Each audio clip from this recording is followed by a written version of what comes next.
going on, guys? Welcome back to this week's episode of Outside the Arena with Rob and Griff. I'm Griffin Senek, joined by my co-host Rob Goldberger, and we're back this week, a big week in sports. Today we're going to be doing our fifth and final mock drafts for the NFL draft that starts this Thursday. Very exciting. We're also going to be talking about the NBA playoffs. Obviously, most series at this point, 3 or 4 games through the first series of the playoffs. It's been very exciting so far. We're going to break that down. But before we get started, I do just want to say, please make sure to like, comment, and subscribe to the channel. We really would greatly appreciate it if you subscribe. We know these mock drafts are doing well, getting a lot of views, new viewers to the channel, which we appreciate. So if you're new to the channel, just drop a subscribe. We do these podcasts weekly. We're going to also start trying to do a little more as part of my senior project. I'm going to be working more on this podcast, so expect the quality to go up of the podcast. We're going to start having more guests on, stuff like that. So a lot of exciting stuff has come in. I promise it's worth the subscribe. So please, I don't want to beg here, but we'd greatly appreciate it if you subscribe to the channel. But with that, we're just going to jump right into things. We got a lot to talk about. We're going to be doing the same format we've done if you've watched these videos before for our mock draft. So I will share my screen first.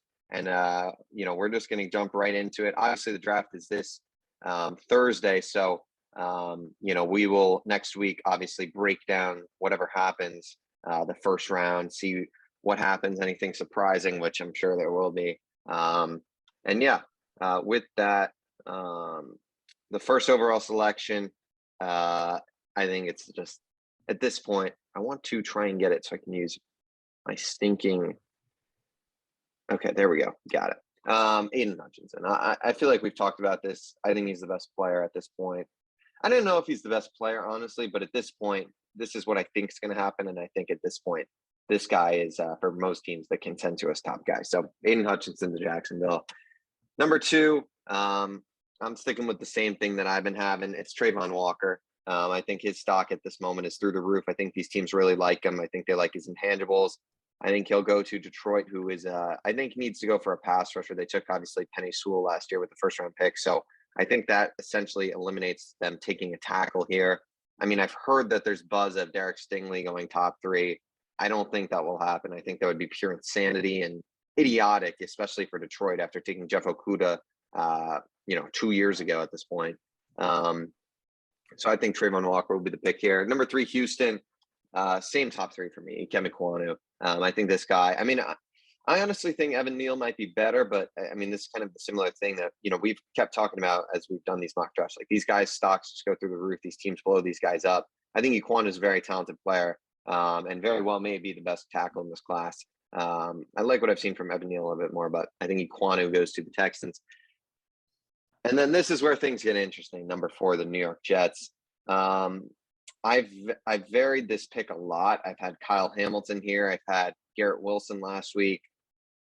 And I've just heard so much buzz recently about this guy to the Jets. And I just think at this point that this is what makes sense. And it's Kayvon Thibodeau for me. I think that the Jets are in need of an edge rusher. I think Robert Saleh, this guy is a defensive wizard. And right now he doesn't have the pieces to do what he did in San Francisco, where he had guys like Nick Bosa and, Fred Warner on the defense. He doesn't have those pieces right now. And to me, when you have Robert Saleh as your head coach, you're not truly enjoying the benefits of his coaching and his knowledge if you don't have elite defensive players on the field. And I think that it would be, I think as much as the Jets need a playmaker, I think Thibodeau has a chance to be the best player from this draft. I think this could be a home run pick. And I think the New York Jets absolutely need to make this pick. And I think Kayvon Thibodeau to the Jets, it just makes sense. And I think at this point, I've had this guy all over the place in some of my mock drafts. I think this guy's a top 5 player. I think this guy could be the best player in the draft. So I think the New York Jets can't go wrong with this pick. I think they have to make it and can't risk letting this guy out of their sights. So that's my pick for the New York Jets. And then number 5, I think I've had this almost all throughout my 5 mock drafts, and that's Evan Neal to the Giants. The Giants are really set up to have some success, and for a team that is in such a bad spot with their franchise and in a dire spot. You hear rumors of Kadarius Toney's on the trading block, which is crazy. He really can stay healthy. It seems like new GM. I forget. Joe Schoen. Yeah, Joe Schoen. It seems like he's really just trying to clean house. I think this is just going to be a year for him where he sees what, who might be able to be here in the future. And, he'll evaluate and essentially reassess next offseason and probably tear down this team. But Evan Neal is a cornerstone block. Hopefully Andrew Thomas for them can figure it out. And then you have your two franchise tackles.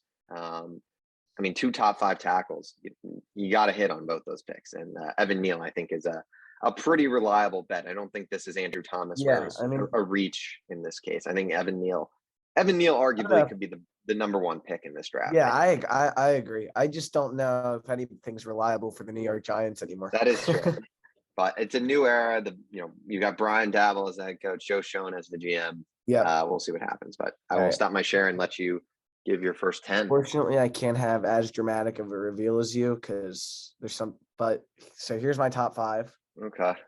Oh, wow. Yeah. So that's why I was gonna have a reveal. So I have Aiden Hutchinson at 1. I think that's pretty obvious. I think that's been the case for a really long time. I don't think that the Jaguars have ever really wavered for that. There was some talk about Trayvon Walker, but I think Aiden Hutchinson is ultimately the guy at 1. It's the guy that Trent Baalke and the Jags hierarchy want. And like you said, I think it's the guy that most people around the league view as the top overall player in this draft. So I think Hutchinson at 1. And then at number 2, I have something that hasn't really been mocked in a long time. But I have this feeling there's been a lot of talk about it. There's been a lot of talk about the Lions just wanting to go with the best player available. And I think the best player available is absolutely Kayvon Thibodeau. You've heard a lot. Like you said, I don't think they're going to go for any of the tackles. I think the selection of Peninsula sort of eliminated that, like you said. And I think they're going to go with Thibodeau over Walker. I think at the end of the day, teams are going to realize that they went through this whole up and down process with Thibodeau. And I think he's just going to end up winding up where he was projected to go in the first place. Because I think the Lions are going to realize that they can't miss out on, like you said, what I think could be the best player in the draft. I think a guy who is far more pro ready than Trayvon Walker. And I think probably a far safer bet. Number 3, I have Ikem Ekwonu. I've had this for a while. I think the Texans just want to tackle in this top 5. And I think Ekwonu is the guy they've sort of settled on. But they'll have no choice of Neal and Ekwonu. It wouldn't shock me to see them go with Neal. But I think Ekwonu is probably the guy they're going to go with. And then at 4, I have a real surprise here. We've heard a lot of Derek Stingley over the past 2 weeks, ever since his pro day, has sort of shot up. You know, there was some talk about him even dropping to the early 20s a couple months ago, but this is a guy who I don't think probably gets past 6 or 7 at this point. I think you've heard a lot of buzz about him in the Lions, and I couldn't imagine that happening 2 years in a row, or 2 out of 3 years. I could not imagine that happening. I think Derek Stingley, I've said it before, I think he's the best corner in this draft. I think a lot of NFL teams like the fact that he's younger than Sauce Gardner. I think a lot of teams acknowledge the fact that his freshman year tape was some of the greatest corner tape ever. And, you know, some of these injuries might have held him back in recent years. So I think if a team is confident in his health, I think he's undoubtedly the best corner in this draft. I think the Jets, like you said, defense, look, they want to build through that defense. And I think a corner or an edge here would certainly be the case. But if Thibodeau and Hutchinson are both off the board here for me, I see them going with a corner at 4. So yeah, and Derek Stingley I think is going to be the number 1 corner by the time this draft rolls around. And Evan Neal to the Giants. I've had this past however many weeks, just like you have. I think the Giants are just going to take whichever one of Ekwonu or Neal is there, and I think it's pretty much shaped up that Evan Neal is going to be the pick at 5 if he's there. So I haven't changed that, and I'll go to pick 10 now. So I had this last week too. I've had it a lot. I've Kenny Pickett to Pitt, or to Kenny Pickett from Pitt to the Panthers. Sorry, the Pitt Panthers. Funny enough, is there from the Panthers to the Panthers. But I think I've said it before. I just don't think Matt Rule is going to go into this do or die season with Sam Darnold as his quarterback. I think he'd much rather have an unknown, and the most pro-ready unknown, I would say, than a guy who we know isn't good enough to cut it at the top level. Because for everybody in that organization, next year, the entirety of next year is Judgment Day.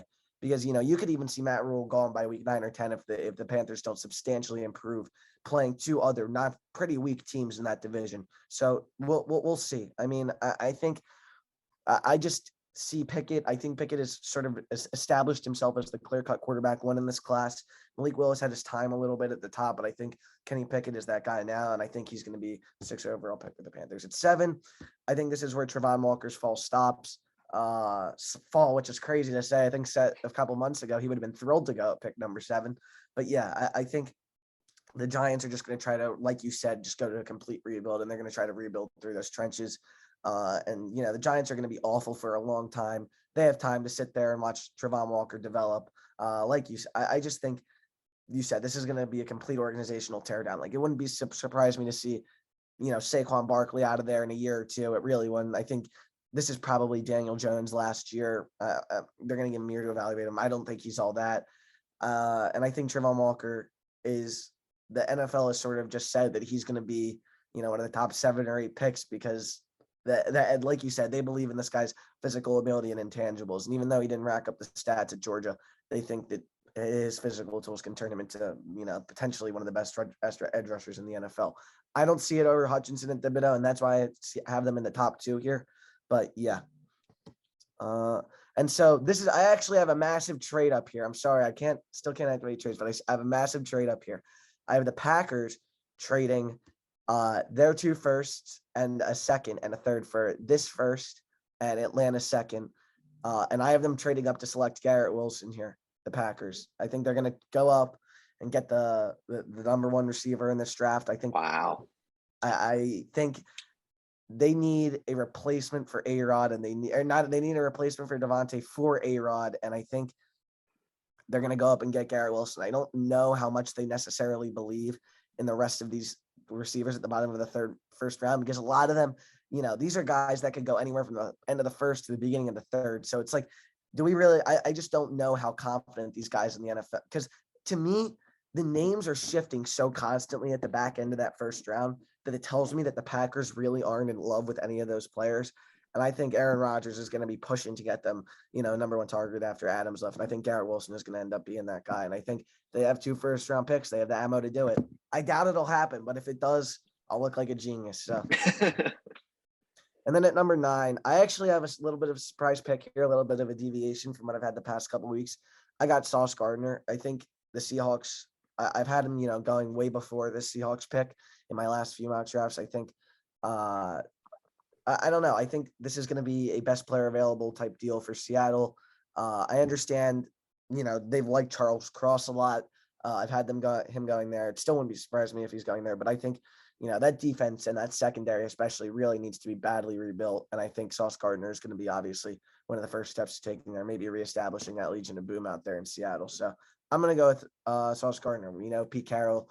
We know that the Seahawks have had some very, very, very strange first-round selections over the past couple of years. Jordan Brooks, Rashad Penny, all guys who weren't really expected to be first-round picks. But look, it'll be weird to see them having a top 10. But I'll go with Sauce Gardner here. And then at 10, I've had Drake London the past few weeks here. Wow. I think that the NFL has started to realize, and I think that this is going to be a trend that you're going to see in upcoming years, that these injuries are going to start to not deter teams from picking guys early. Because I think the thought process for a lot of NFL teams, at least from what I've been listening to and what I've been reading to from podcasts and, articles, I think the NFL teams are no longer going to allow themselves to be deterred from a guy who they think is the best receiver, one of the best players available, because of an ACL injury that happened in January before their rookie season. I think they're going to just to start to weigh that, the long-term benefit outside of the risk. So I've had Drake London there the past couple of weeks. I'm going to go with Jamison Williams here. I think his stock has been rising. I think at one point, people thought he was going to go at the end of the first round. I had him in the teens last week to the Eagles, and I think the Jets I think he's ultimately going to wind up creeping all the way up to that top 10. So I'll throw it back over to you. Wow, some different stuff there for sure. Yeah, listen, look. It was the last draft. It was the last mock draft. Exactly. I like it. I figured I might as well. Be creative. Have some interesting stuff. I like it. All right. As soon as this loads, we'll be good. Will it load? There we go. There's Evan Neal. All right. Number 6, Carolina. I'm going with Kenny Pickett too. I agree. I think. I to be honest, I don't think Kenny Pickett really is anything special. I think he is probably going to be an average quarterback, if I had to say, in the NFL. I don't think he's really got the ability to compete with some of these top tier quarterbacks. And I think for the Panthers, though, they're in a spot where Sam Darnold's the main guy on their roster right now. They didn't re-sign Cam or anything, so I mean, Cam was a disaster too. So. Their QB room is PJ Walker, who was terrible too, and Sam Darnold. So I mean, it's just a disaster there. And I mean, look, this offense has weapons. You've got DJ Moore, you got Robbie Anderson, you've got Christian McCaffrey. And I think that if this pick on Thursday night is not a quarterback, I think the Carolina Panthers are going to end up trading for Baker Mayfield. That's what's going to happen. yeah, I think that I wouldn't be surprised, honestly, if that's what they do, because at this point, I mean, Baker Mayfield, I don't really think it's going to cost you much. It might cost you a day 3 pick at this point for Baker, just for the Browns to unload that salary. The Browns, I mean, the Cleveland Browns, they've pulled off a master class in salary. I mean, it's insane right now. They have $27 million right now in cap space after trading for Amari, Deshaun, and extending Denzel Ward. I mean, it's just like, it's insane. I mean, obviously the salary cap in the NFL is at this point a myth, but yeah, I think they go Kenny Pickett though. I mean, that's what I've had, and I'm going to stick with it. Number 7, the New York Giants. This is where I went a little different this week. I think last week I had Thibodeau here, so I had to switch things around. I think at this spot, I kind of agree that they'll go with the best guy available. And I think at this point, you hear the rumors of Kadarius Toney being on the trading block. I think it just shows that this team is not confident in any of those receivers. I think Kenny Golladay is going to be gone soon. I think they're going to draft Garrett Wilson out of Ohio State. I think they're going to give themselves that elite playmaker at wide receiver for this team to really build their offense around. I think, like we've said, this team is headed for a total teardown. I think everyone in the NFL knows it. I think everyone on the Giants knows it. And I think this year is really just, players have one last chance to prove that they might be useful in the rebuild. I think we're going to see Daniel Jones. I think we're going to see Saquon Barkley play their final seasons as New York Giants.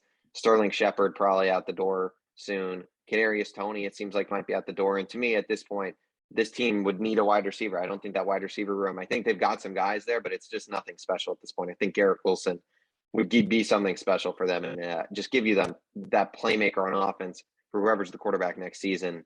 And obviously this season, I mean, giving Daniel Jones, Garrett Wilson, Kenny Golladay, and all these weapons, there really wouldn't be much of an excuse, and you'd really get to see if Daniel Jones is good enough. So why not make it, a situation where he really has to show himself and he should be able to look good, especially with Brian Daboll now as the head coach. So Garrett Wilson to the Giants.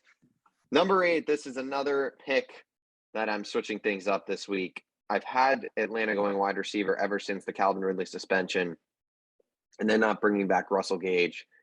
But at this pick, I think that this team will end up taking the player that is just the best on the board now that Garrett Wilson's not available. I think Drake London's a great player. I'll be honest. I think, I have his stock kind of not falling, but I just don't think he's a top 8 player in this draft. So I think Kyle Hamilton, this is where he's going to end up going. I think Atlanta, I mean, you look at this team, they have a first-round pick. They have 2 seconds and 2 thirds. Wide receiver is a position that in the draft you can very well find gems in the 2nd and 3rd round. And I think with a player like Kyle Hamilton, especially at the safety position in the secondary position, I mean, he did not have as good of a pro day or combine as people probably would have liked. But I think at the end of the day, this guy is a serious talent at safety and can really change that defense. And, you pair this guy up with A.J. Terrell in that secondary, and all of a sudden Atlanta's got something serious brewing there. And I think this team is still far ways away. I think they know that. And I think they're just going to try and put playmakers on the field. And I think that, I think this team has the ammunition with their day 2 picks, 4 picks in rounds 2 and 3 to go after, 2 wide receivers there and figure something out. I think Kyle Hamilton's a guy that you just can't pass up at the spot unless a guy like Garrett Wilson is there, who would not be. I honestly think Garrett Wilson is just by far at this point the best wide receiver in this class, with Jameson Williams obviously coming on a torn ACL and recovering from that. I think Garrett Wilson is just so good. I really don't think Drake London is in the same tier as him.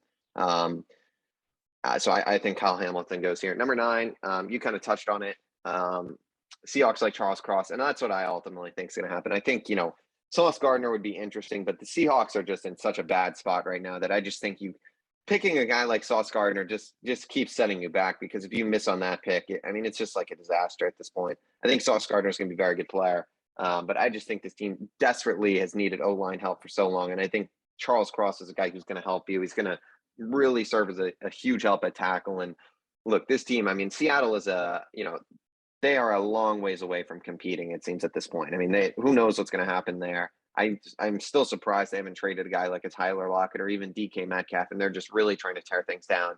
But, losing Russell Wilson, losing Bobby Wagner, they really have had no draft capital in recent years. They really have no young talent. I just you got to build on in the trenches for a team like that for me. So Charles Cross is the pick. Number 10, New York Jets. I've had them going wide receiver at times. I've had them going corner here. I think this is a best player mentality approach from the New York Jets. That's what you've heard Joe Douglas say, and I think that I personally believe that Sauce Gardner is the best cornerback in the draft. I think that his college resume, I think it's just a pure insanity what this guy did in college. I think I think him and Derek Stingley are both going to be superstars in this league. I just think Sauce Gardner right now, I think his stock at the moment is really high. I think there's been a lot of buzz about Stingley, but I just don't. I can't put him in the top 10 right now. I just don't find. I can't find a spot right now for him. If I'm being honest, I know you have him at 4. He very well could go in the top 5. I mean, that's the thing about this draft that I think is insane. Is like there's really. I mean, any of these guys could go in any order. It's really no one knows what's going to happen, and all it takes is one crazy thing happening from this draft going into total chaos. I mean, if all of a sudden we see 2 quarterbacks, let's say, go in the top 5, I mean, this thing could turn into a total, like, I mean, this thing could be crazy. And this draft truly could be just turn into insanity. Guys could start. I truly believe that one of the players in this top 10 is probably going to fall into like the 15 range just because of how crazy things could get. I mean, I think that this could be an insane draft. Sauce Gardner to the Jets. I think, like we've said, I think this team desperately needs help in the defense. And I think Robert Saleh wants to address that. And look, Zach Wilson needs playmakers. I think this team could very well be trading for Devo Samuel. And that I saw something that they're willing to trade the number 10 pick. And, you know, if that's the case, I mean, that's an offer that I think San Francisco would have trouble passing up if the number 10 pick is in there. That's really, really good draft capital for a wide receiver. And number 10, top 10 selection. I mean, that's going to be really good. So we'll see what the Jets do ultimately, but Sauce Gardner for now. Washington, I've had this team going corner, wide receiver. I'm going with Drake London here. I know I said his stock was this guy to me is in the 10 to 11 range. I think Drake London's probably the second wide receiver off the board still for me. I'm not quite thinking Jameson Williams will go top 10 like you. I think Drake London's a good player. I think Washington needs another wide receiver. I think we'll see that. Derek Stingley, this is where I have him going, Minnesota. I think I just went way. Yep, there we go. Derek Stingley. I mean, I think look, honestly, he'll probably go before this, but I think 12 is the furthest this guy will ever fall to in this draft. I think he's definitely a top 12 selection. I think the Minnesota Vikings need some help in that secondary still. Derek Stingley will go to the Vikings. I've had this pick for weeks now. Jermaine Johnson. I've had the Texans having Ekwonu and Johnson at this point. I could see Jermaine Johnson going in the top 10. I know there's a lot of buzz about him, and edge rusher is very highly coveted. We'll see. Number 14, Baltimore Ravens. I've had the Ravens all over the place. I've had Linderbaum. I had Linderbaum for a while, top 14. I don't think that's going to happen realistically. Yeah, I agree. I don't think that's going to happen. Could be Jordan Davis here. I think that's a potential interesting pick.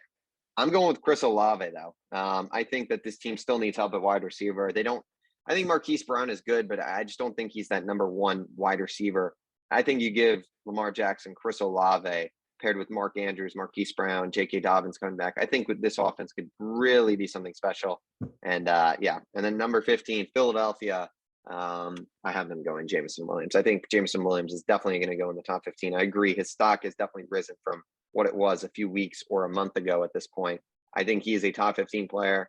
And I think that, at the end of the day, what is this the 4th wide receiver off the board? Wide receiver, to me, it's just going to be whoever these teams prefer. They could go in any other order. We truly have no idea what this order could be. I mean, it really could be Chris Olave. I mean, at the end of the day, I don't think teams have him higher than Garrett Wilson, but if one team has him higher than Garrett Wilson, Chris Olave could be the first wide receiver off the board at the end of the day. I think all these guys, I think it's very unclear which one will go number 1. I think it will be Garrett Wilson. I think you would agree with me that Garrett Wilson should be the first wide receiver off the board. But I think then with the next 3, it's really uncertain. Could Jameson Williams fall? Yes. But it just seems like this guy's stock is back up and back into the top 15. So that's what I have. I have Jameson Williams being a Philadelphia Eagle. Okay. So, sorry. At 11, I have Kyle Hamilton here. I've had this for weeks. I don't think he gets to Washington. I don't think anybody's going to fall past him. I don't see him going in the top 10 just because I think I mentioned it, like this Isaiah Simmons syndrome. People aren't sure exactly what to make in the one position to play that, what kind of impact he can actually tangibly make. But I think if he gets to 11, Washington has been rumored to take it for weeks, had this for weeks. I explained it on past pods. So yeah, I'm going to go with Kyle Hamilton. Here, I have a little bit surprised, but not really. I'm going to have Jermaine Johnson out of Florida State here. I think the Vikings, if Johnson gets to 12, the Vikings are going to take him. A couple weeks ago, I had Thibodeau after he fell. It's no secret they want an edge here. And I'm going to go with Jermaine Johnson. It wouldn't surprise me to see him go in the top 10. That's what I'm saying. Like, there are probably like 15. That's what you're saying. There are probably like 15, 16 guys who could go in the top 10 realistically. And especially if quarterbacks guys. go quick. Yeah. And I'm sure, like I said, there are 3 or 4 guys who might not even, who I have up here who might not even go in the top 12. We'll see. But I think Jermaine Johnson, if he's there, is almost about as surefire as a bet as you're going to get for the Vikings. And I think it's going to be really disappointing for the Texans, who are then going to adopt a best player available mentality and, maybe see what Davis Mills has got down there. So I'm going to go with a surprise pick here. And I'm going to go with Drake London out of USC here. I think at this point, he'll probably be the best player available. I think they really, really want to see whether Davis Mills has got it or not, because he's surprised. Look, I was, sort of questioning their picks, sort of questioning their decision to start him all year. And look, he wasn't any worse than the likes of, I hate to say, Trevor Lawrence or Justin Fields or Zach Wilson. He wasn't any worse than those guys. And towards the end of the season, I mean, him and Mac Jones' stats are pretty comparable. So, I mean, I think they really want to see whether they got a quarterback down there. And I think they're just going to try to with surrounding as much skill position talent as possible. And I'm going to go Drake London here. And then the Ravens here, I'm going to go with Jordan Davis. I've had this for a few weeks. I think they really like him. I think Jordan Davis is just such a freak that he's not going to get out of the top 15.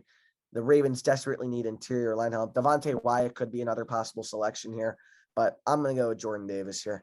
And I talked about it on last week's pod, but it all just is dependent on how much this guy can stay on the field.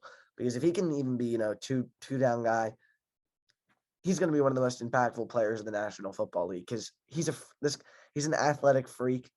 He almost doesn't make sense the way that he moves and that he's that large. It's just a matter, like I said, of his stamina and how he can stay on the field. And for that reason, I don't think he's going to go in the top 10. Like I've seen a couple mock drafts suggesting over the past couple weeks, it's a possibility, but I think he's not going to fall out of the top 15 just because how big that upside is for Jordan Davis. And then at 15, I'm going to go with Chris Olave here. The Eagles are almost guaranteed to take a wide receiver at 15. London will, like you said, it's all a matter of preference. So London, Williams, they're just going to take whichever one of London, Williams, or Wilson isn't, is there. And in this version, I have Olave here, and I would be thrilled with this. I think Chris Olave is a great wide receiver. I would be happy with any of these guys in the top 4. I like the Ohio State guys and Jameson Williams a little bit more than Drake London, but I would be thrilled with any of these top 4 guys. And I think the Eagles are just going to end up going with whichever one of those wide receivers is still there at 15.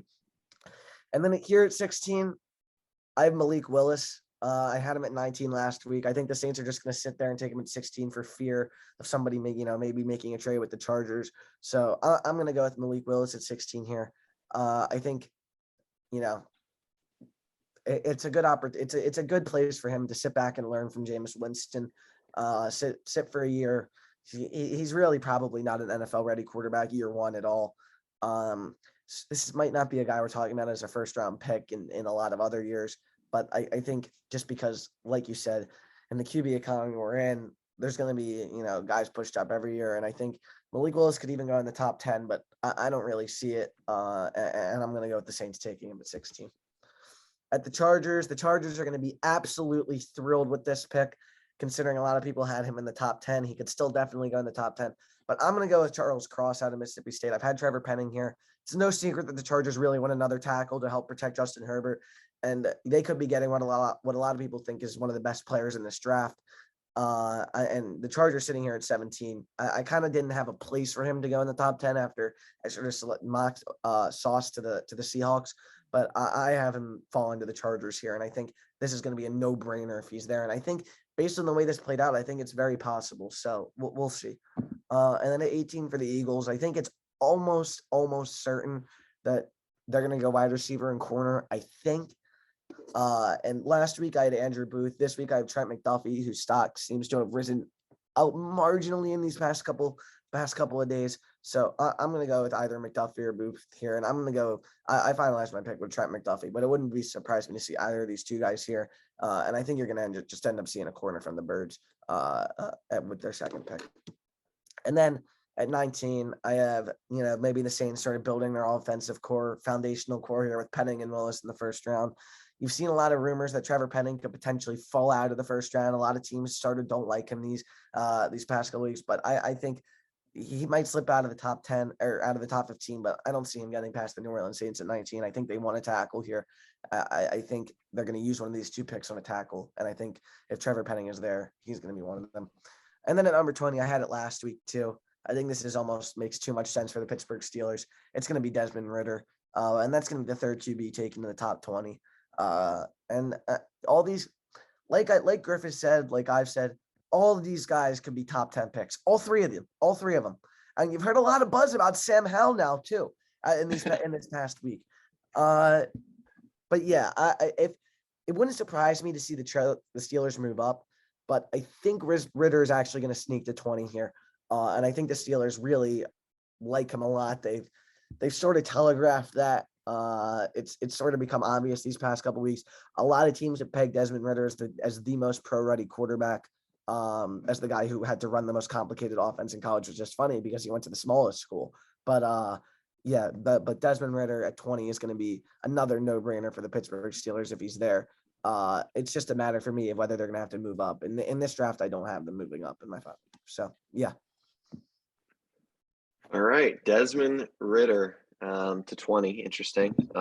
Yeah, I mean, like you said, I mean, I think that this draft is fascinating, and it really could get crazy real quick because, like you said, it's a quarterbacks league, and even though these quarterbacks are very, highly all considered, this is to be one of the worst classes in recent years at quarterback. Yeah. Teams get desperate, and I mean, I truly have no idea what's going to happen. Are we not going to see a quarterback? I mean, compared to next year, which is going to be probably first two picks guaranteed almost to be quarterbacks, it's kind of crazy, except for what's his name out of Alabama? He might go number one. The edge rusher or linebacker? Will Anderson. Yeah. All right, number 16. Yeah. What'd you say? Yeah, he could definitely go number one for sure next year. I mean, if you see another team, a team who, has their young quarterback there. Yeah. Yeah. New Orleans, I think that this is where Jordan Davis goes. I've kind of had them linked with Jordan Davis for a while now. I think that, they need a defensive tackle. They could use Jordan Davis on that D-line really just as a boost, and I think that it's the right pick. I think Malik Willis is interesting here. I think that, though, they signed Jameis Winston, and I think they made this trade with the Eagles because they want to compete. And I think at 16, there wouldn't be necessarily a fear of missing out on Malik Willis because I think they're comfortable taking two position players that aren't quarterbacks. So I think that they're ultimately going to go with Jordan Davis here. They don't want to risk losing him. They'd rather risk losing Malik Willis and trusting Jameis Winston. Number 17, I think the Chargers are going tackle, and to me, Trevor Penning is the fourth best guy. I haven't necessarily seen the things you're saying that he might go out of the first round, but I'm sure that it's potentially accurate. I just think tackle is just such an important position, and that this spot Chargers need to take one. I do believe it's Trevor Penning. And then this is where I have my first trade of the draft. I have the Kansas City Chiefs trading up with the Philadelphia Eagles to number 18, trading one of their first round picks. And then, I don't know what else would be in the package, but probably 2 or 3 more picks, either this year's or next. I mean, the Eagles would get, a second, maybe a third, something like that, to trade up in this first round. And I think Kansas City here would trade up and they would select Treylon Burks. I think Treylon Burks is a quality player. I think he kind of embodies Tyreek Hill a little bit. I think they're very similar. I think that trading up to 15 for Jameson Williams, I don't know if the Eagles want to move out of 15, to be honest. I think that they feel probably pretty confident there that they're going to be able to land one of these wide receivers and that they do want to land one of these wide receivers. I think the Chiefs could trade up even further, but then at that point, you're really losing some serious draft capital and probably risking losing both of your first-round picks this year. So I think at this spot, Kansas City would probably only have to give up one first and some other picks. And I think they'd be comfortable doing that, getting Treylon Burks, a guy from the SEC, who I think they could do a lot of really good things with. I've heard a lot of good things about Treylon Burks. I think this pick makes sense. And I think it's a potential trade that would make sense. And then number 19, New Orleans. Once again, picking. I had them going Jordan Davis, and this is where I have Malik Willis going. I think that Malik Willis ultimately, he's probably going before number 19, if we're being honest. Malik Willis could go in the top. I mean, I don't want to keep repeating myself, but it's just like I genuinely have no idea where these quarterbacks are going to go in this draft. I have no clue. I mean, we could see 2 quarterbacks go in the first round. We could see 5 quarterbacks go in the first round. I mean, it really is insane, just this position in general. But I think that, the Saints could use a young quarterback, and I think they're in the market for one. I just don't think at 16 they're going to jump and try and pull the trigger necessarily for a guy like Willis, because I just don't think he's necessarily as good as people. I just don't know if he's that guy, but I think at 19, at this spot, I mean, you may as well take the chance. I just don't think they're going to want to risk losing Jordan Davis for him. But I do have Malik Willis going here. And then I have number 20. I also have the Pittsburgh Steelers going with Desmond Ridder. I think we've now both had this for the past 2 weeks or so. I think Pittsburgh wants a quarterback here. Would I be surprised if they wait till the second round and try and go for a Sam Howell or maybe even a Matt Corral? No. But I think that it's a quarterbacks league, like we're saying. These guys are going to go, and before you know it, that it seems like that's the top 5. Maybe Carson Strong too. You could put in there. What order will they go in? I have no idea. But Desmond Ridder, I think, will be a first-round pick. And then number 21, I've had this, I think, almost the entire time, Trent McDuffie to New England. I don't think he makes it past this pick. I think he's a sensational player. What is this, the 3rd best corner in the draft, I guess I'm saying? Yeah, I agree with that. I think he's number 3 for sure.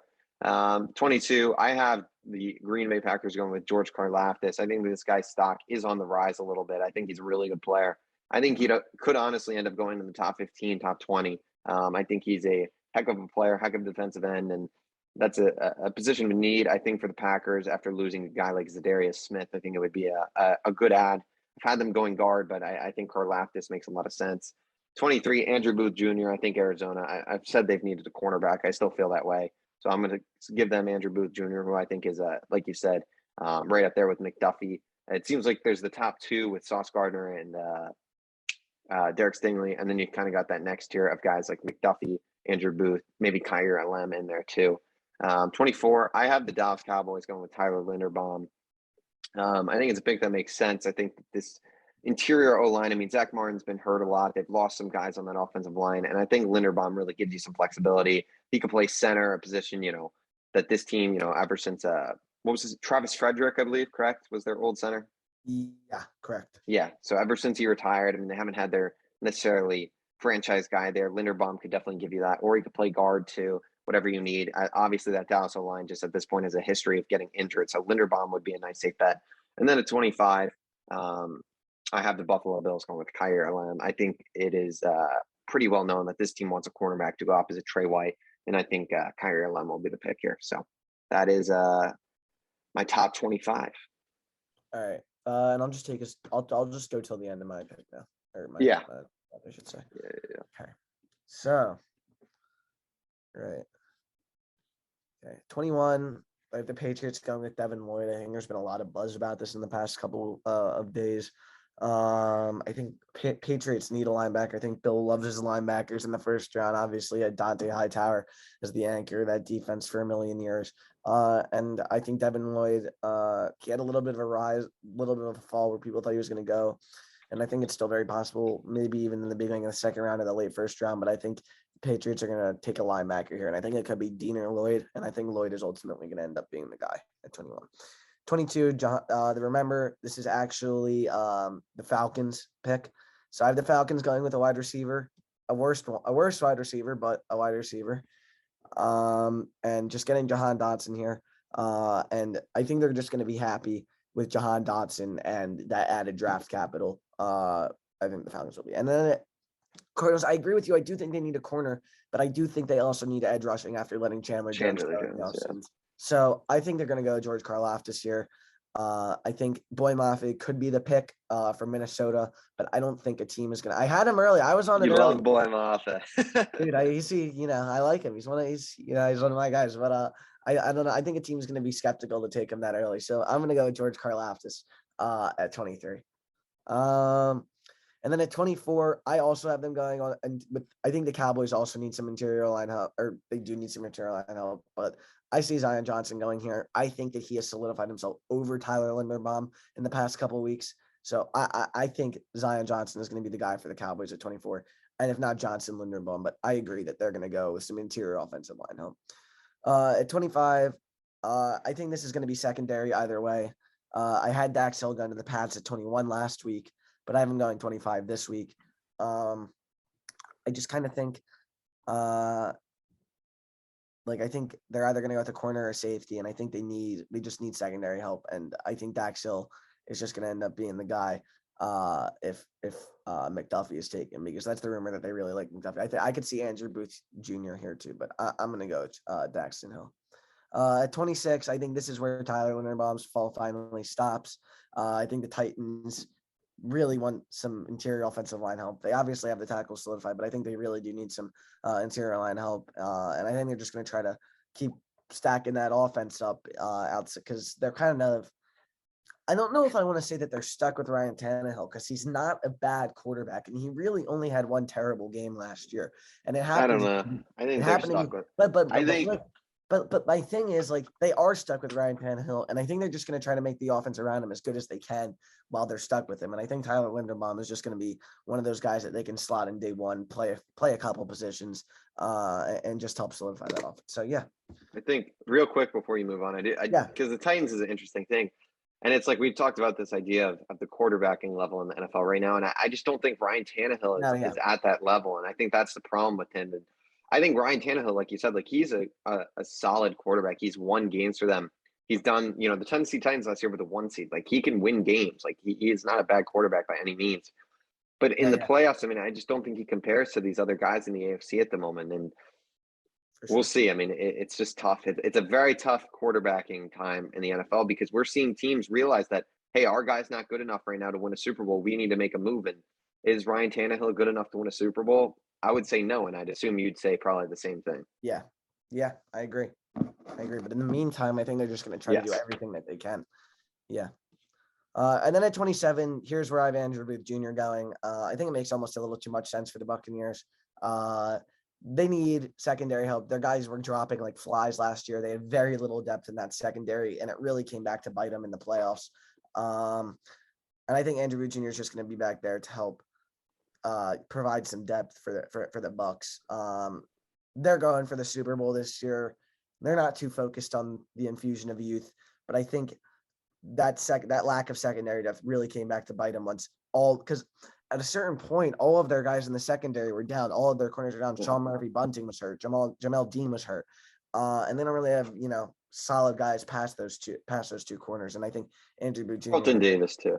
Carlton Davis and Andrew Booth Jr. And he was hurt too, though. Carlton Davis. Yeah, he was hurt. Yeah. And Andrew Booth Jr. I think is just going to be back there to provide some depth for the Bucs. So yeah, 28, which is again the Falcons pick. Actually, remember, I'm going to have Devontae Wyatt here. They really need. This is just going to be a classic building through the trenches pick.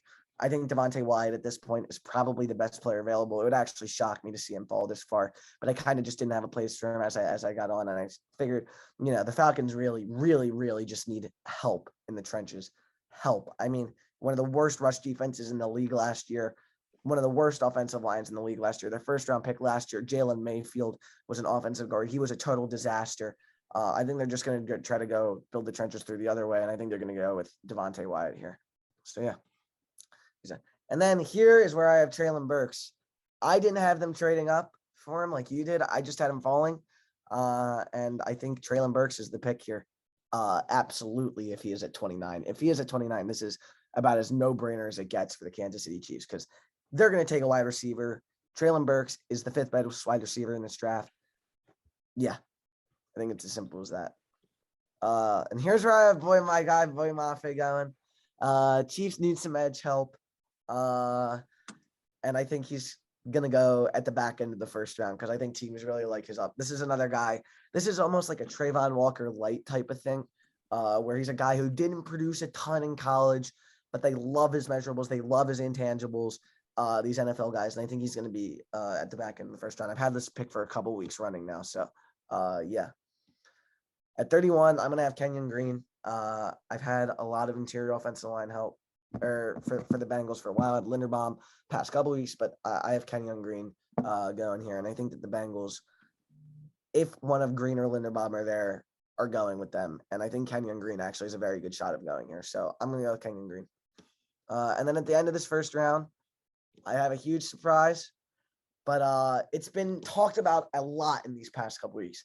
The idea of Sam Howell, who at one time was thought of before, this year started, at one time was thought of as the number one guy in this draft.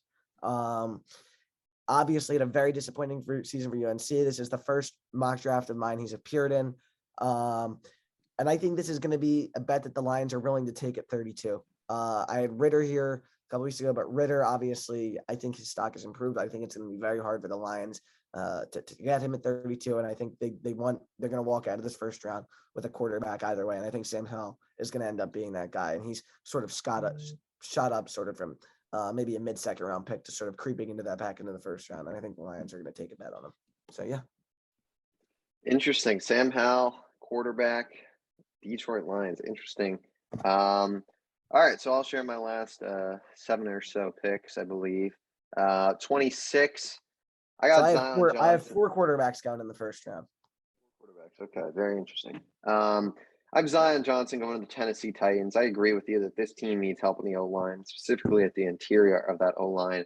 I think Zion Johnson and Tyler Linderbaum have solidified themselves as the top 2 interior O-linemen in this draft, and I think that this is where Zion Johnson will ultimately go. I agree with you. I think Tennessee at this point needs to just try and build around Ryan Tannehill and that team. And, they've got some good players, obviously, A.J. Brown, Derrick Henry, Julio Jones is gone. Obviously, that experiment didn't work out.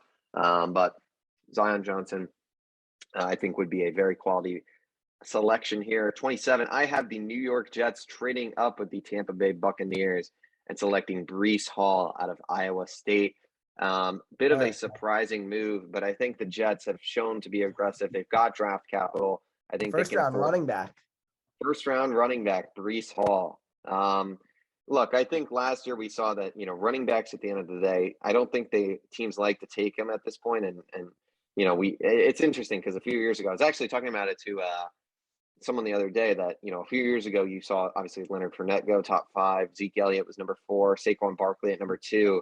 And you will never see that in this days era. Of that are no longer, for sure. Yeah, which is crazy. But I think that in these 20s, man, we saw it last year. Najee Harris, Travis Etienne started falling around then. And then on day 2, you started to see a bunch of running backs go. I think the New York Jets, I think Michael Carter's a great player. But I think that this team would benefit from adding Breece Hall too. And building that 1-2 punch in the backfield there for them, I think would be huge. I think Breece Hall's got a chance to be a great player. I think the Jets have draft capital in these, day 2 picks to afford a trade into the late first here. And why not? I think Breece Hall could, really be a quality player. I think Michael Carter's good. I just don't know if he's good enough to be a superstar running back in the NFL. And I think that it's worth taking a flyer on Breece Hall here, and pairing the two of them together could be really something special. So I got the Jets trading up for Breece Hall. 28, I have Christian Watson going here. I think Christian Watson's I believe he ran the fastest time in the draft. Or in the combine, I should say. And I think teams like that, I think this is almost like a Marquez Valdez-Scantling replacement for the Green Bay Packers, kind of a speedy guy that Aaron Rodgers can get the ball to downfield. This Packers team's going to look a lot different, but I think if they can come out of the draft with Christian Watson and who do I have them at 22? George Karlaftis. I think that's a very quality first round for them. 29, I got the Philadelphia Eagles here, trading back, obviously, about 10 or 11 spots. And I think they're going to go Devin Lloyd at this pick. I know you think they're going to go corner. I think that it's a very well possibility, especially at 18. If they do retain that pick, I think it'll probably be a cornerback. But I think at this spot, with some of these corners already going, you could see Dax Hill here. I mean, there's talk, he'll be a corner in the NFL maybe. I don't know. I think Devin Lloyd is a good player, and I think the Philadelphia Eagles would take him at this spot. Linebacker's not their strongest position. I think Devin Lloyd is a player who, could very well go in the early 20s or even the late, teens or whatever. I mean, this draft could be crazy. But Devin Lloyd, a guy who I originally had in my top 10 in the first mock draft, as crazy as that was, 29, I think he'll be happy to be a first rounder. Pick 30, I got the Kansas City Chiefs here taking linebackers. I think Nakobe Dean, I think that honestly, he might end up going way higher than people expect. I think there's definitely some teams out there that I think love this guy. I think that the Kansas City Chiefs could use another linebacker. I think corner is a spot where, again, it's interesting for both these teams, the Eagles and the Chiefs.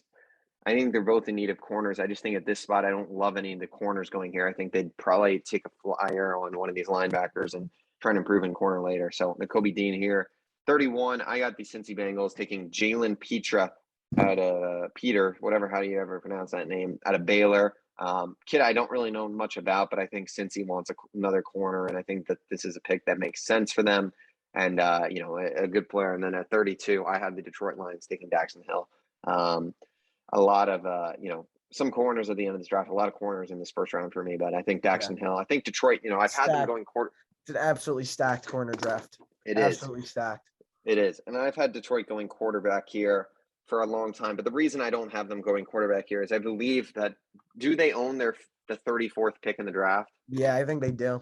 So I think at this point, when you have a team like Jacksonville behind you that is not going to take a quarterback, Dax Hill could be their pick very well. This team could use some secondary help. So I think, this team would, wait a spot and at 34 most likely have their quarterback that they would pick at 32. So I think realistically that this pick, even though I've had it at quarterback, I just don't think it'll be the pick. So I'm going to go Daxton Hill. And that will do it for our final mock draft. It's so crazy that it is we'll draft see who week. gets one right then. I think we both just tried to go for something creative, something not black and white. That at the end of the day we had fun with it. And I mean, do we want to get a little wager going on maybe set up a correct picks? I mean, I'm always down for a good wager. You know me, of course. All right. Well, we'll probably figure something out off. We'll figure something. And some sort of point ranking system. We do have a lot of similarities though, but there are a few. There's some differences for sure. Some major differences though. I think we could. It's very different. We've had some similar ones in the past. I do real quick before we talk about the NBA playoffs. I do want to ask you your thoughts on the Devo Samuel situation because I think it's very fascinating. I think Devo Samuel has the ability this week to really change the course of this draft potentially if he gets traded. Yeah. I mean, what do you think on the situation? Where do you think he's going to end up? Because it seems like at this point, it's probably not going to be with the 49ers. So it's something I never really thought of, but his request makes sense because at the end of the day, he might get one large contract, but what he's doing is probably insuring himself for much more money in the future. It also seems like he doesn't love being in San Francisco. That's what a lot of people say, that he doesn't actually like being in California. But this idea about him, like, his request makes sense from a standpoint of I don't want to be a running back because obviously we know running backs are often out of the league by 27, 28. And obviously Devo doesn't want that to happen because Devo Samuel on his wide receiver, on the merits alone of being a wide receiver, he's one of the best. He's one of the best there is. So look, is it going to hurt his offensive production a little bit? Yes. But from his standpoint, do I think it's smart? Do I think it's the right move? I do. What's going to interest me is, will San Francisco trade with a team like Tampa Bay, who they consider to be probably one of their biggest rivals for the NFC throne right now? Are they going to trade to a team like another contender like Kansas City? That's the thing that's going to interest me. And I think that's what could give the team like a New York Jets the advantage. I don't know how willing that the Niners are going to be. I think the Jets are obviously going to be in on Devo. They're all in on Tyreek Hill. They want a wide receiver. And like you said, I wonder if they're going to be willing to give up one of those top 10 picks for Devo. That's the big question mark, because if they're going to spend a top 10 pick on a wide receiver, then you might as well trade it for Devo at that point, right? The question is, do the Niners want two of them? And at that point, I'd be very skeptical of doing that. But yeah, I mean, I think you're just going to start to see this a lot now. I think this is the new age of professional sports. Players have agency. Players are going to ask out, and it makes it a lot more entertaining for me until it happens to my team, which it will happen soon, I'm sure. But look, it makes sense from Devo's perspective. I think it's probably going to hurt his offensive output, not by an insignificant margin, but it's the right decision from his standpoint. I think what ultimately drove this, I don't think he asked out if he truly wants to be in San Francisco. That's the ultimate bottom line. I think that's the ultimate decision maker. I think Kyle Shanahan, he could have sat down with Kyle Shanahan and said, I want to play a reduced role running the ball. And I think Kyle Shanahan, knowing how special Devo is as a wide receiver, would have said, okay, we'll figure something out. Because the Niners offered this man the money. They did. They offered this man the money to play there. And I just think he doesn't want to be in San Francisco. There have been interview clips. I'm sure you've seen him about saying, like, I don't like California. It's not it's not like where I want to be. So I think that's the ultimate, driving factor behind it. So I think it's crazy. I mean, I think I agree. I think San Francisco is more than willing to pay the guy. I think at this point, it's clear that he doesn't want to be there potentially. I mean, I think that you look at a team like the New York Jets, and I think the New York Jets are in a prime position to trade for this guy. I think that they've got to be the favorites right now. I mean, you could look at a team like Philadelphia as a team that really could put a strong offer up there with 2 first-round picks, but is that in their best interest to give up all that draft capital when they might be able to get a guy like Jameson Williams? Probably not at this point with their team. The Chiefs are a very interesting team. I think the Kansas City Chiefs would give up almost anything they trade for Devo Samuel.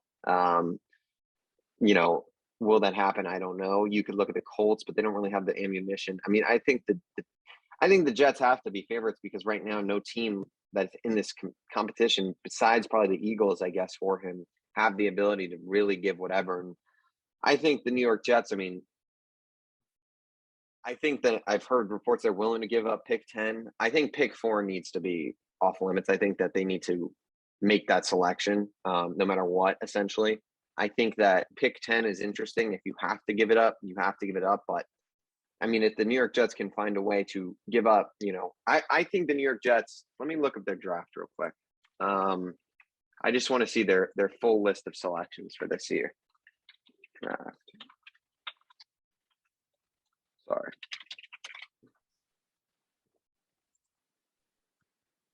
I think if you're the New York Jets right now, I'm getting on the phone with the San Francisco 49ers and offering 35, 38, 69, and one of your 4th-round picks for Devo Samuel and making the 49ers say no to that. Because I think that if you can keep your 2 top 10 picks and trade for Devo Samuel, that's the best you could do in this draft, no matter what. Yeah. I think that you could then focus your attention to landing, like we've talked about, an edge rusher and a cornerback with those 2 top 10 picks, which I think they're more than capable of doing.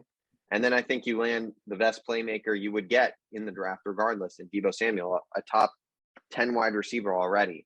And he's still so young. I mean, he's in his going into his 4th season now. I mean, yeah, I think the New York Jets should, and I don't know if they're going to be able to acquire Devo Samuel for that, but I think that, look, having 2 of the first, they have 35 and 38 are,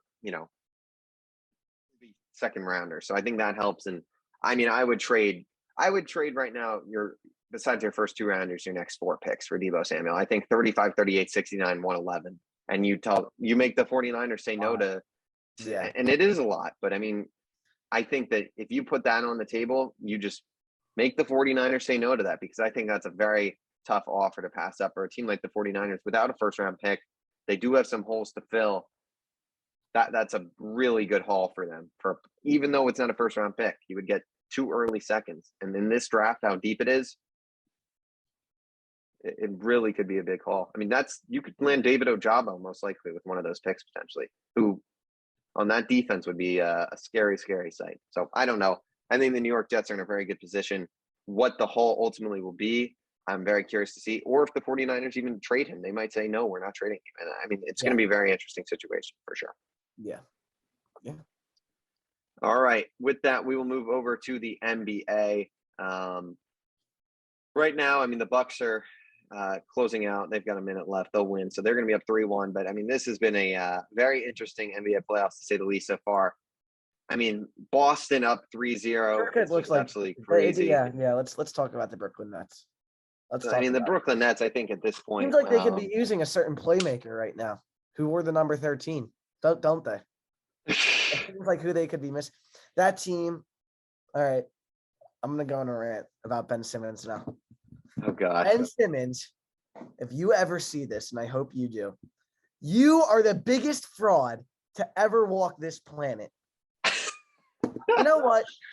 There couldn't be a better metaphor than that clown sitting on the sideline through rose-tinted glasses, through rose-colored glasses, watching his team get run off the court in a crucial Game 3. This is a legacy stainer for Kyrie. This is a legacy stainer for Ben. And most of all, it is a legacy stainer for Kevin Durant, who has been a complete ghost in this series. And if he wants to be compared to LeBron, and if he wants to even be compared to Giannis and Jokic and Embiid and these top guys right now, he's not there. He's not with these top guys. Nikola Jokic is the only other guy who's down 3-0, and we should compare Nikola Jokic and Kevin Durant's teammates. I think that would be a really fun exercise. He has disappeared, Kevin Durant. This is one of the most fraudulent I have to reevaluate my entire perception of Kevin Durant, because this is a guy who was thought to be the best player in the world and has completely disappeared. He's been taken out of a playoff series. Kyrie Irving, what is that? What is he doing? They don't have an offensive game plan. They don't have a coherent step. I hate to say, and I'm going to say it, and I don't hate to say it. I actually love to say it. James Harden was the glue. He was the glue. They need a playmaker. It is so obvious they need a point guard. It is so unbelievably obvious, and they don't have one. And God Almighty, are they screwed? They are screwed. Drummond gone, no big man. Seth's going to leave. Like, their future relies on, like, Ben and Katie and Katie and Kyrie are not good enough to cut it. Like, they're not good enough to cut it against Jason Tatum. They're not good enough to cut it against Jess. I don't think they're good enough to cut it against JH and Embiid. Like, I don't think like the other top teams in the East, like, you expected this series at this point to be 2-1 in either direction. Like, this is a joke. Like, they're getting destroyed. Like, and these scores are not indicative of the game. Even the buzzer beater game, like, the Celtics are running this team off the court, especially last night, where they were up 15 with like 3 minutes left, and the Nets made it look good at the end. Like, they're getting run off the court, the Brooklyn Nets. And Ben Simmons is sitting there faking a goddamn injury because he doesn't want to play. And I hope he plays on Monday so he can be the first player eliminated in back-to-back games. The Brooklyn Nets lost the trade, and meanwhile, the Sixers are cruising against a team that everybody said that they were going to lose to. Like, whatever. Get the Nets out of here. Thank you. Thank you for giving us our all-star caliber player and helping us make our championship push. This team is not good enough, and they are run by incompetents. Also, Steve Nash is the coach, and that's a Kevin Durant decision, by the way. That's another Kevin Durant decision. Like, this guy has been taken out of a playoff series. Like, it's a legacy stainer, and he is not with those top tier of guys. I think that this has been a very disappointing season and a very disappointing series for the Brooklyn Nets. Like you said, I mean, give credit where credit's due. I mean, this Boston Celtics team is one heck of a team. I mean, they're probably the best defensive team in the National Basketball Association. Yeah, by a wide margin. Marcus Smart, you got Tatum, Jaylen Brown. I mean, the names go on and on about this team. They are incredible defensively. They've got incredible coaching from top to bottom. Yep. This is a great team. Jason Tatum is a top 8 or 9 player at this point in the NBA, I would say. He's taken over. He is he's a superstar. Another elite defensive player. Yes, he is. I mean, in terms of the Brooklyn Nets, I think that at the end of the day, Steve Nash should have been fired the day he was hired. I mean, he's just not a coach at the end of the day. I mean,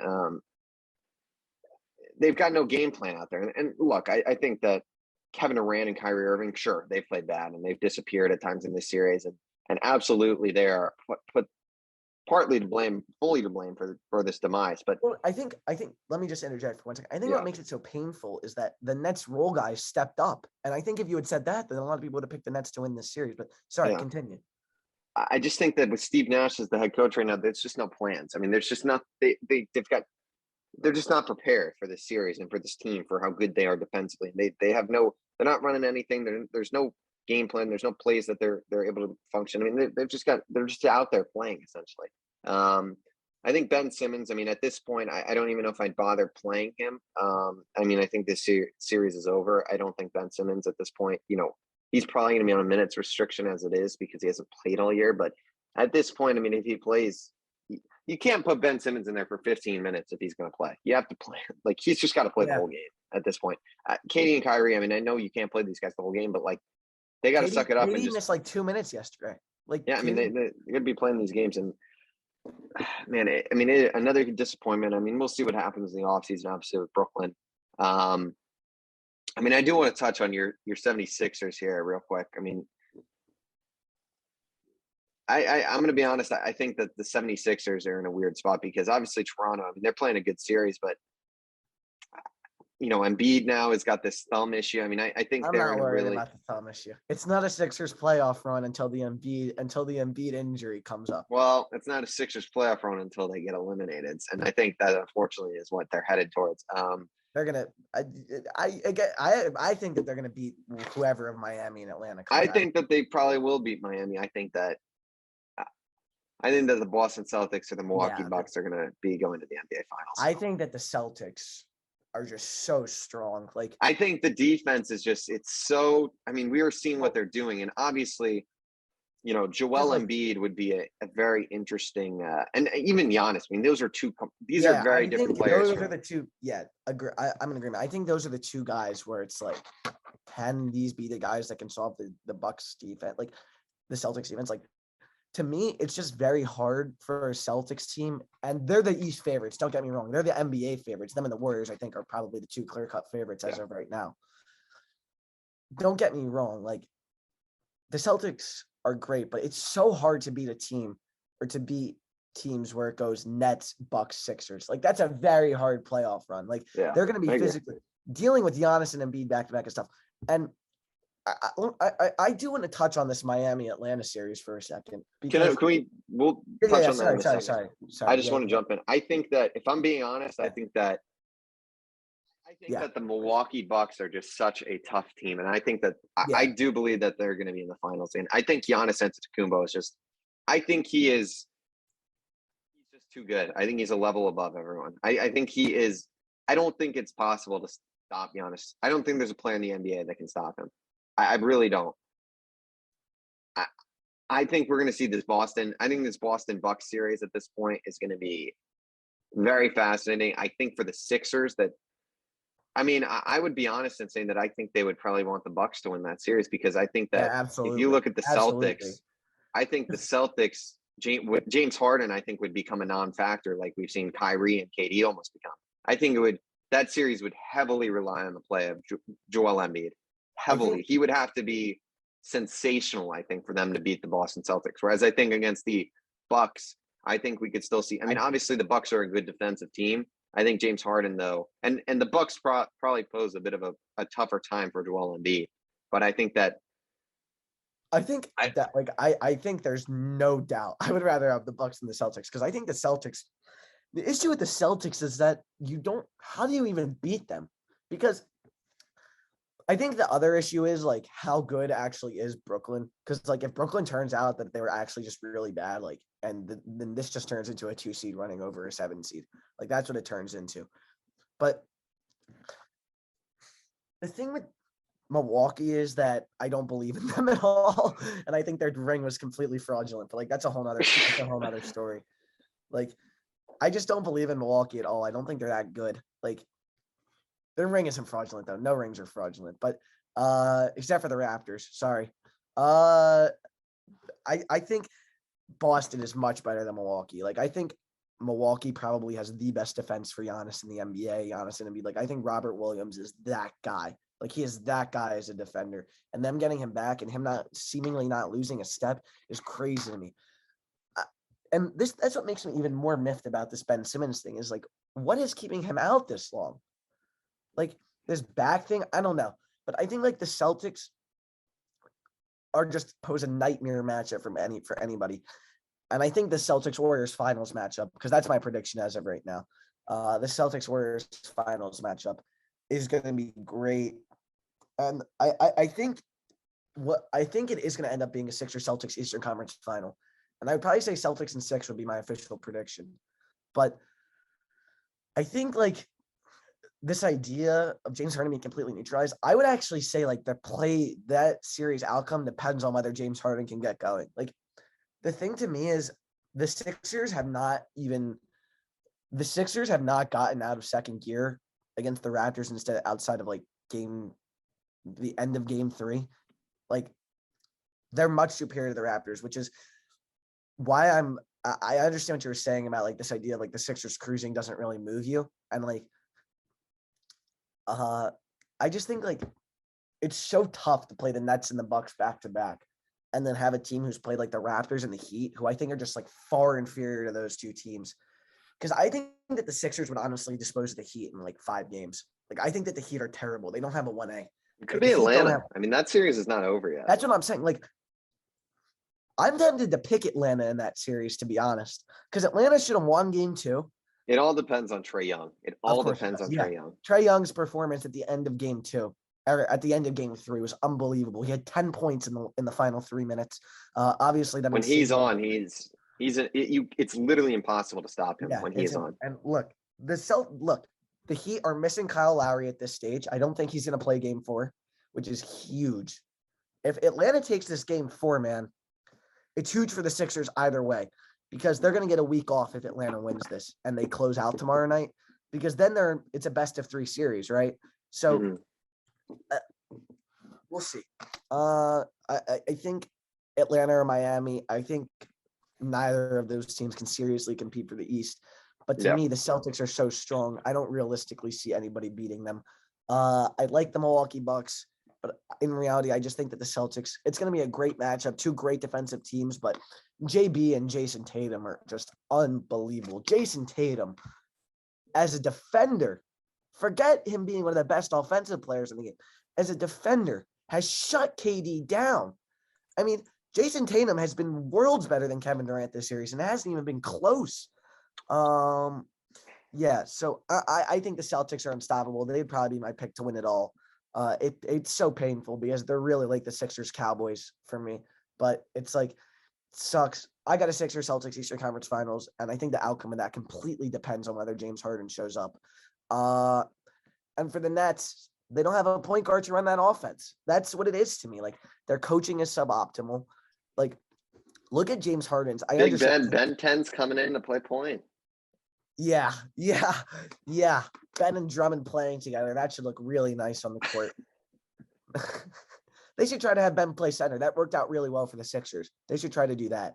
Like, Ben is not it at all, man. This is not a guy who's coming to save the season. Ben Simmons is better when he has been playing. And obviously, look, I think it's going to be I don't think he's going to be what he was in this series. My thing is, Griff, he's going to eat into Bruce Brown's minutes. And can he realistically be any better, like, coming in cold? Can he realistically be Ben Simmons, what Ben Simmons has to do is just play I think if Ben Simmons can just play defense and serve as a help to them slowing down Jason Tatum or Jaylen Brown, that would be huge.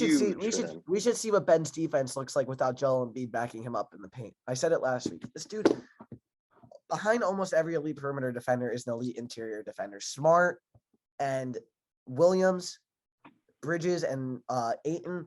Like, let's see how he looks without an elite interior defender. Like, Ben is not that guy to come in and save their season. And the Nets, I don't think he's going to save the season. I'm not saying that at all. I think that I'm just very curious to see how this team plays. And I think that Ben Simmons can be a useful piece for the Brooklyn Nets. I think that he could be. I think he can be useful, but I don't think realistically, I don't think he makes them better than the Bucks. I don't think he makes them better than us. I don't think he makes them better, especially not right now, but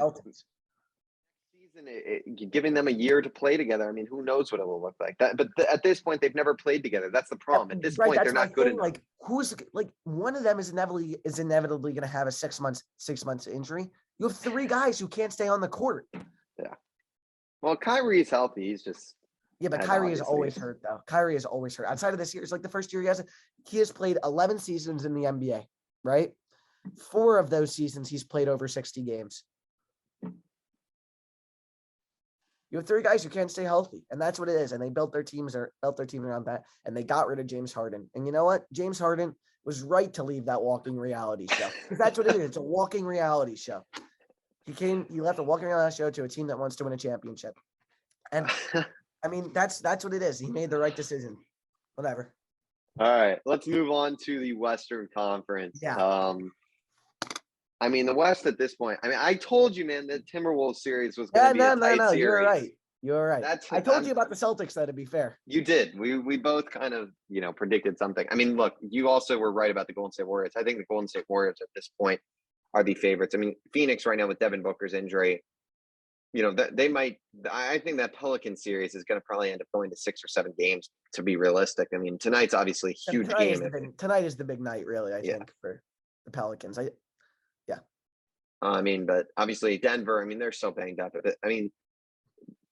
Poor Nikola Jokic, but Jazz Mavericks is a good series, and Timberwolves Grizzlies. Let's start with the Timberwolves Grizzlies. This really should be a series where Minnesota is up 3-1 at the moment. Oh my God. It that really was should be, because Minnesota really, you could make the argument, could have a sweep. Like Minnesota has been, I think, by far the better team. Yeah, because the issue is like, I think Minnesota, and they love a good protest in Minnesota. They do. Dude, look, me and you going on the court next game, right? Dude, that security guard was on his money last night. Did you see that? Yeah, I did see that. That's Dude, funny. Yeah, look, Minnesota, I think sorry, this is going to be non-basketball related, but Cat might be the corniest human being alive. Did you see his interview last night? No, I didn't. It was like he got over and he was just like, that's what we're supposed to do. Like, bro, you blew a 26-point lead 2 nights ago. Like, come on. The issue with Cat, though, is that he sees himself as on Nikola Jokic, Giannis's, and Embiid's level, and he's like not even close to that level at all. And I think he's a very good player, though. He's a great player, but not with those. He's not. Look, we're Nikola Jokic, Joel Embiid. Those are two of the all-time potential centers. Yeah. But look, the Timberwolves. The issue is with a healthy Devin Booker, and he'll be back after Game 4, apparently. With a healthy, really, that's what they're saying. I think so. They said he was going to be out 2 to 3 weeks. That makes no sense. Really? It probably depends. If they win Game 4, I doubt he's going to play. But yeah, maybe if it's 2-2, they'll put him in. Hold on, but yeah, whatever. Regardless, with a healthy Devin Booker and the Warriors, I think those two teams are just so far above everyone else in the West. I don't even know if it's worth talking about the other teams. Like Nuggets, fraudulent MVP back-to-back, but whatever. It's not even his fault, though, man. No, he should have Jamal Murray and MVP needs to get a game, in my opinion. Whatever. My thing is, all right, I'm gonna go on a little MVP right now. So my only thing is just to be a back-to-back MVP. You're supposed to have done something really special. Steph's back-to-back MVPs, Giannis's back-to-back MVPs. They were doing some special shit. Jokic and Embiid have been so close to me, where it's how can you give Jokic 2 in a row?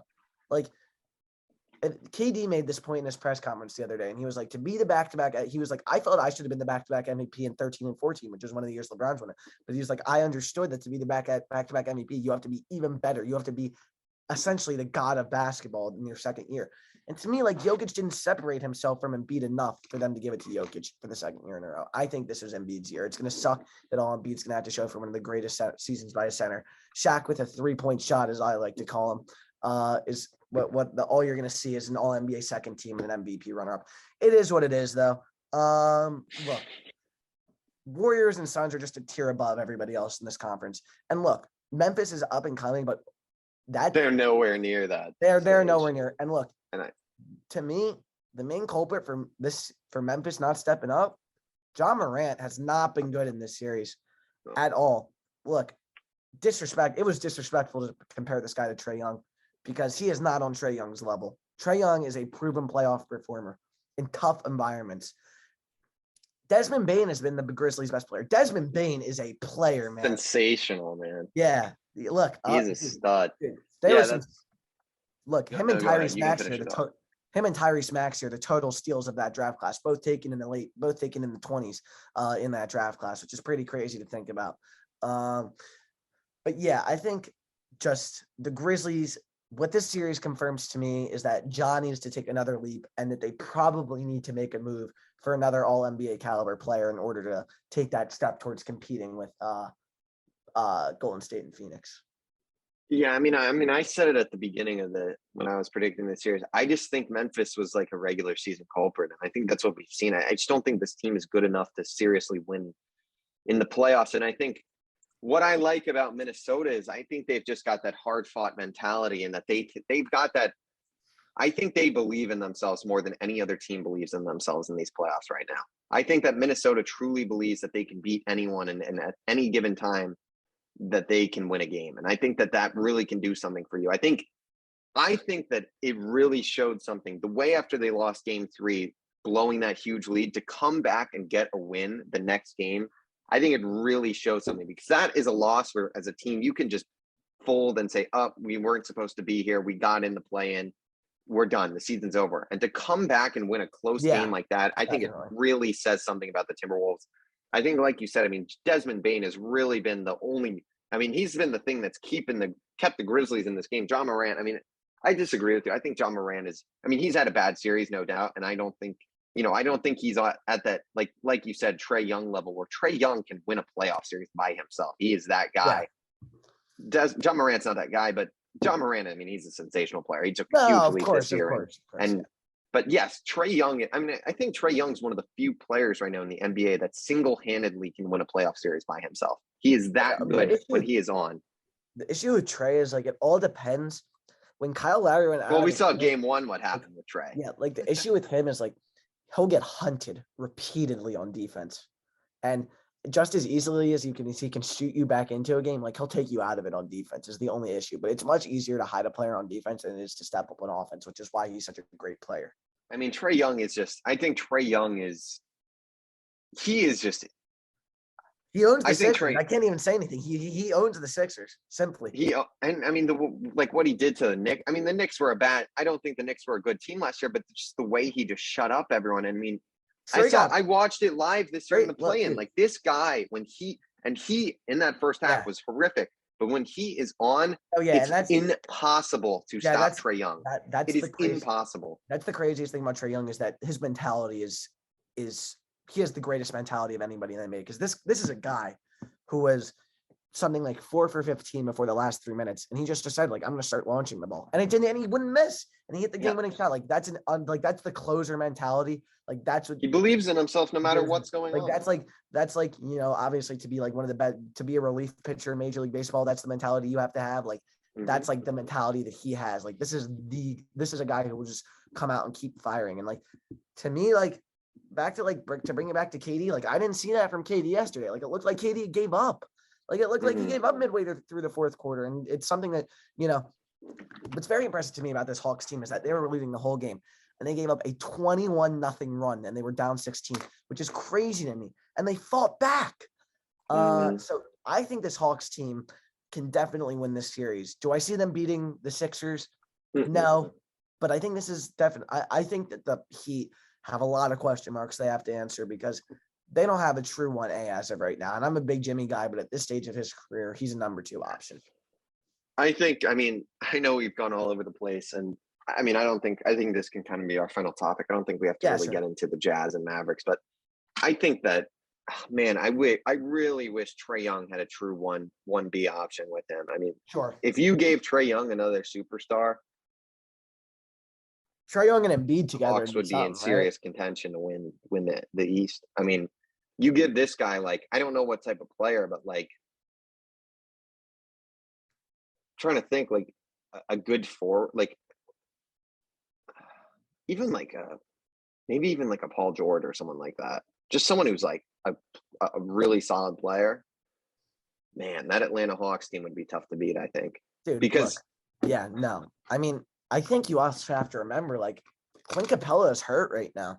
I think if Clint Capella can get back for Game 6 or Game 7, it looks unlikely, but if he can get back for Game 6 or Game 7, the Miami Heat really have to watch out. Today is the crucial game. Because I believe if the Heat win, I think the series is over. But if the Hawks win this game, dude, they're probably winning the series. Yeah, they're probably winning the series. I mean, I think this is really the series decider today, so we'll see. But yeah. We'll see for sure. I think that will do it, though, for this week's episode of Outside the Arena. I know it's getting very long. So thank you guys all for watching. Make sure to like, comment, and subscribe. Follow us both on Instagram at Outside the Arena Podcast. Check us out on Apple Podcasts and Spotify. And with that, we'll be back next week. We'll be talking more NBA, NFL draft, maybe even a little MLB in there. We'll figure it out. We'll try and get the MLB in there in the next 2 weeks or so. We'll talk about that. And with that, though, that will do it for this week's episode of Outside the Arena. And we'll see you all again.